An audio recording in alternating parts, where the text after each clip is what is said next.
USA! USA! Patriotic pride filled Dodger Stadium last Wednesday when 6 of America's bravest men were honored before Game 2 of the World Series.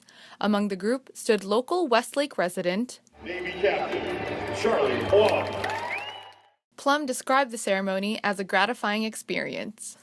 You take a certain pride in America when you see people stand up for veterans. Plumb was a fighter pilot in the Vietnam War, where he completed 74 successful combat missions and made over 100 carrier landings.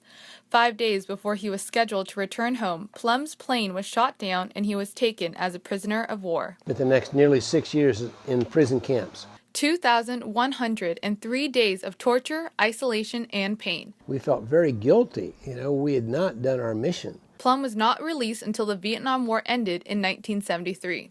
He says his survival was based on changing his mindset from feeling helpless to feeling resilient.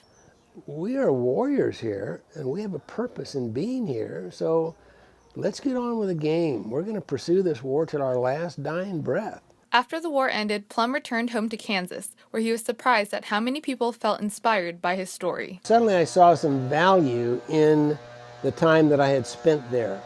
Seeing the impact of his story prompted Plumb to write an autobiography and to become a motivational speaker, using his past The prison cell I was in Vietnam is 8 feet long and 8 feet wide.